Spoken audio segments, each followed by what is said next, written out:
Hello and welcome to Ula Tea Leaf Readings. My name is Lenor and tonight I'm going to be reading your tea leaves. This is a horoscope for Capricorn. If Capricorn is your solar, lunar, ascendant / rising sign, then this is a message for you. The cat just came through here. So I'm fixing things up. I forgot to do that. All right, let's get started.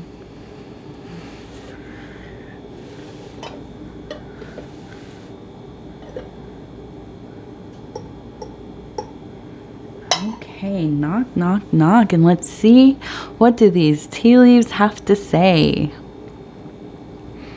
Okay, and our card for this reading tonight is the High Priestess.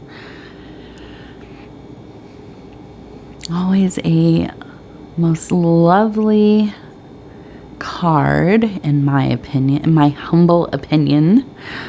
This is often accompanied with a feeling of trying to kind of reach out, get in touch with your inner sources of inspiration, the mysteries, kind of, doing that self-work, exploration of self, the unconscious, the archetypes, the patterns, the magic, the occult, whatever it is. She is one of the revealers, isn't she? This also is a sign that there's a good chance that you are being guided in some way, somehow. Okay. And let me let's get this over here, maybe a little brighter. There we go. All right, so I want to start right here. This is interesting formation. Okay, it looks like a person who's wearing maybe a robe, maybe a little magical hat here. Let's see if I can get that a little closer. The robe and the hat. I think of a wizard a little bit. Maybe maybe some kind of witch. Although not that. A magical practitioner. Somebody initiated or on the road to initiation. Be that self or through a system. But they are gazing, and it looks like, I thought, is that a telescope? It kind of looks like they're using a duck to kind of look through. But I think that this, to me, speaks of a familiar of some kind. And so if you don't know what a familiar is, this is, in some traditions, the idea that you have a fellow practitioner, a bond with some kind of intelligence that usually takes the form of an animal. It could be something similar to a totem animal for the practitioner or for the work that the practitioner is partaking in. But this could also, be kind of a symbolism of being in harmony with the animal kingdom. Okay. And so this, to me, falls in line with this idea of the High Priestess. I think that, are you practicing magic? I don't know. Maybe you are. I wouldn't be surprised. I know some of you do. Just from the comments and things. But I don't know. This is a general reading. I'm not going to say that you are involved in anything so much as, taking on duck familiars and, using them as a seeing device of some kind. But I do think that there's an exploration here. I think that you are interested in looking into the uncommon, right? The uncanny, the strange, the bizarre. You're very drawn to these things, these kinds of, you know, off the regular path types of interests, I would say, I guess. That's an easy way to put it. It's just not the popular culture. Although, you know, a lot of these things really have come into the mainstream to some degree. Maybe, you know, half-heartedly. But still, people know what a lot of things are, especially things like tarot reading and, you know, magic balls and a lot of the stuff that that would, you know, seances and Ouija boards and, you know, things that spiritualists kind of, the spiritualist movement, I should say, made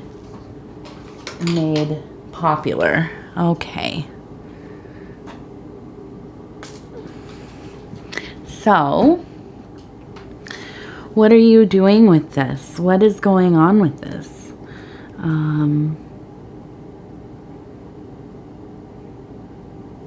And why are you, I mean, I feel like there has to be something that is kind of pulling you towards this. And I get the impression, and I see a person sitting here, seated, and kind of gazing over. And this is, again, although, well, I can show it really quick. The seated posture is not unlike the high priestess, the goddess sitting, okay? Or the initiate sitting. And I feel like you have been watching over somebody in your life. There's been something going on with somebody that you really care. And if you have been watching kind of the course of many years, it feels like, over the course of many years, you have been noticing changes in this person. And of course, we all change. We all evolve and, you know, stumble and grow and, you know, whatever. Circumstances vary and change, and yeah, that's normal. But in this person, there has been, they've had a lot of hard times over the years. They've become pretty despondent more recently, in these recent years. Unhappy, kind of, you know, the world feels gray kind of attitude about things. Maybe even a bit angry at times, okay? And, you know, I think that this is hard for you to watch. It's hard for you to, you know, and it's easy for us to watch these things kind of play out because we're on social media, or at least most of us are. And we're kind of, you know, in the same orbits of people that we've known since we were in grade school sometimes, you know. And you maybe haven't talked to them in a long time, maybe even years, but you've seen their life play out kind of passively. And I'm sorry, I have to do drink a little tea. I was doing yard work all day, and the weeds out there, they just it is like ragweed season, so my throat just gets really dry from all of that, plus being in the AC. It's been hot, so pardon my taking a sip. I'm trying to be quiet and not be too loud on the mic. So anyways, you've, maybe passively been watching this, but it is hard to watch somebody who probably was very vibrant, had a lot of hopes and goals and aspirations and passions and, enjoyed life. And things, went wrong here and maybe went wrong there, and, and then it kind of starts to get to be too much, and they don't have very many nice things to say anymore. They feel like the world is out to get them, and it's hard to watch something like that happen to somebody. And I think that I'm looking at this, and it looks, I'm thinking of, have you ever seen those, what are they, like, they're like crystal, what are they, rock crystals? And you grow them in water. They were like a science experiment kind of thing that they used to have. I don't know, maybe they still have them. But you kind of, pour the solution in, and then over time it kind of turns, I think it's salt probably, it turns into these kind of beautiful peaks like this. And so I think that there's really this kind of calcifying happening of this person, and what do you do with that? What do you do with that? There's not much you can really say to somebody when they are going through a situation, unless you're very close to them, aside from offering, your love and support. But not everybody wants to hear that, especially if it's somebody, from your life that maybe it's kind of embarrassing, or makes them feel like you're kind of,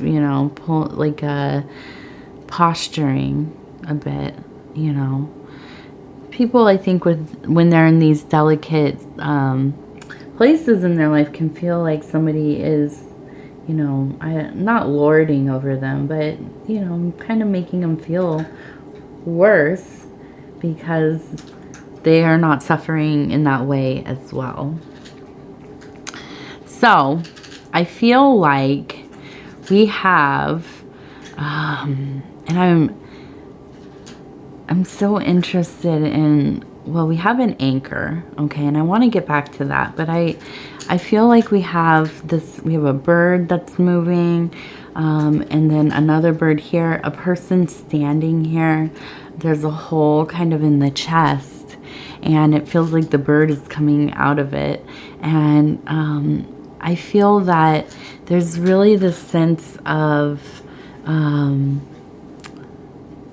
you have empathy, and I feel, for whatever reason, you feel, not that you're even very close or relate to this person that you have been friends with, but I think that there's just something about them and their situation that really, makes you feel so much. It brings on a lot of emotions, and I feel that there's this real kind of draw towards wanting to express your feelings to them, maybe help them in some way, but I also think that in a way, and this will sound terrible, as I'm thinking, well, maybe this is something that we don't like to verbalize, but seeing somebody go through this and continually making choices that are not good, they continue to spiral. You look at your own situation, and you've probably struggled as well. You've had bad times, of course. But you've really worked hard to be mindful, to be, you know, responsible for yourself. If you struggled, you figured it out. You figured out how to, you know, at least work on the issue, right? You're proactive. And so, in some small way, this kind of, you know, not that you want to compare yourself to anybody else, but you think, okay, well, you know, I've done well for myself and I'm not talking about monetarily or even within your career, just that you mind the state of your emotional wellness, your spiritual wellness. You do what you say you're going to do. You know, you don't, you're not out here arguing with people, trying to hurt people or their feelings. You know, you're very careful about how you treat others, how you treat your family, your community. You're mindful. You're in a mindful state. And so, although, of course, it's not like, oh, this person's so terribly, you know, terribly messed up that this makes me feel good about myself. No, that's not what I mean. But it is kind of, in some way, it helps remind you how far you have come and how hard you have worked. Now, I think that's why you really are drawn to wanting to help them. I don't know if that's a good idea. I don't see, but I feel like your heart is, you know, really has this, it's pulling out of your chest in a way, wanting to fly, you know, very much feeling the call to being at least somebody that this person can check in with, a support person. How receptive they would actually be to that, I don't know. You know, but I feel like, you know, honestly, and I'm looking at this, it looks like no, but it looks like with the heart. And it's like, no, don't do that. And I think, you know, often in these situations, it's a reminder for us to humble ourselves to, and then I see down here a person kind of sitting with their arm raised, maybe a solar symbol here, and I see another person seated here, another solar symbol up here. So these devotional postures, okay, focusing on what you can change, and that is within your own self, your own self-work, your own life. I think, you know, it's important to be of service to others. It's important to help others where you can, you know, especially, you know, if you are called to it. But I also believe truly, truly, truly, the best help that we give to others is living by example. Okay.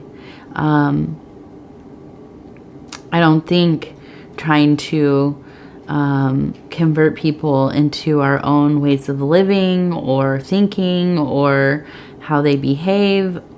You know, I have talked about this before. I'm in recovery. I do 12-step. You know, I've been in it for many years now. And, you know, I don't go out of my way to try to get people to get sober, because not because I don't want people to find recovery, of course I do, but I also know that you can't force people. People have to be in a configuration of openness and wantingness and to be seeking for themselves, or there will be no lasting change. You cannot force people to change themselves, no matter how much you want them to. No matter how much you love them, no matter how much you do for them, try to, you know, facilitate all of the things that they need to do it. If they don't have the heart for it, then it is not going to work. So I think it's, you know, leading by example, living by example, showing people that it can be done. And then you would be amazed how many people come to you seeking guidance, or, you know, wanting to share their story, wanting to just commune with you, asking you, how did you do this? What did you do? You know, and then those are often the people who at least are beginning their journey of wanting to change things, right? Okay, so I also just want to talk about this anchor. And I feel that we are in a place here for you, Capricorn, where, you know, I know a lot of our readings have been about work. It's been a bit about trying to balance that out for emotional reasons and, you know, just having some fun and relaxation. But we are in a place here again where I think that this is important to kind of, you know, stop. Because we know the anchor is about drop the anchor and the boat sits, right? It doesn't drift off. So I think that this is a good place right now to take a moment to stop moving, to stop thinking so much, to be mindful, to be in this place, in this moment, in this time. And, you know, maybe you do meditation practices, maybe mindfulness techniques, whatever it is, even if it is quite literally going out into the yard, sitting in a chair and watching, you know, the trees sway around. That could be enough. That's more than enough. Oh, those are some of the best moments of my day. The most clarity I have, where the inspiration comes from, when I am feeling like I just can't do it anymore. And I go and I sit and I breathe and I look and I watch the birds and I watch the trees and I get a little sun or I get a little shade or whatever. The chaos in my head, in my heart, in my soul, it slows down, right? And then I can start to breathe slowly again. My blood pressure comes down. My heart isn't racing anymore. And I can just relax for just a moment. It doesn't have to be forever. Just a moment. And I can get back up, back on my feet, back into back into the mix, right? Back to work, back to our duties, our chores, our endeavors. Okay. I just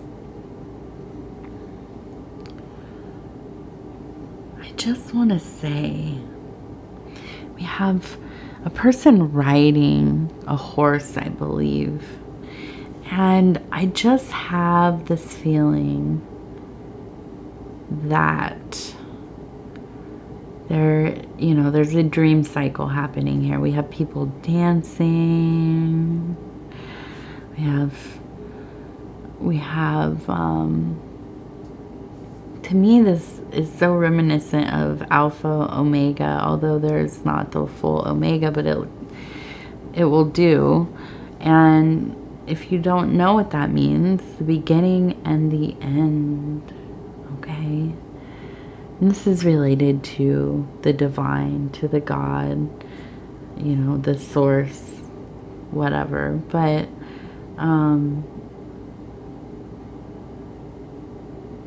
in this picture, as I look at this, it makes me feel like you're going into a dreamy state, almost an in-between, just falling asleep. And there's, you know, little waves of motion going on, and you're feeling a little more peaceful, and there's happiness and dancing, the impressions of that, kind of the your eyes are closed and the, you know, shadows of the tree are kind of dancing over your eyes, and it feels like a million little beings dancing around. And you're feeling so connected to that great, mighty thing, whatever that is. It doesn't have to be anything formal. Whatever the cosmic net might be,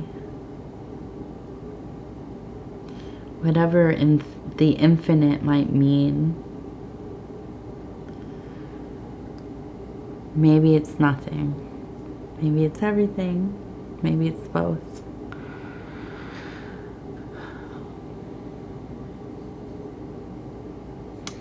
All right, let's see. Ooh. This one, it looks like we have one little candle floating around in the sea of emotions, and it's out. There's no illumination happening there. So I think it's just, you know, it's a time where you're gonna be a little emotional, I believe.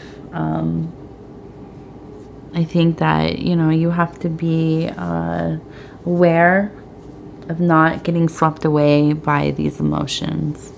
Don't let them blow you off course. You know, be mindful, be mindful. Separate yourself if you must. You know, and I think that ultimately, there's not a lot of big events happening here, but I think that, you know, sometimes we watch these people in our lives who, for whatever reason, you know, they're pretty peripheral, right? Or maybe they were a good friend at one time and you've grown apart for years and life's taken you on different paths and whatever. You still care about them, right? They just catch your interest, your attention for a while, a brief moment. And a lot of introspection comes out of these things. I mean, it really does. And, you know, this has happened with me as well. And it's not about comparing. That's not what it is, you know. It's just kind of like sometimes you see a glimpse of what life could have been like, or, you know, how you read about on the internet or whatever, this kind of collective crud people seem to be in, that we all kind of get into. You know, the sorrows and the depression and feeling so disenfranchised. And then when it comes up in your life very directly through somebody that you know or know of, it's hard not to look at that and wonder, what could I do? Or, you know, that could easily be me. You know, or I am so glad that I chose to do some of the things that I do to help me figure out, because we could all be like that. I mean, so easily. It takes only a few circumstances to really bring life to, you know, bring us to our knees in life, right? So anyways, this is an emotional time, I believe, on some way. or on some way, in some way, right?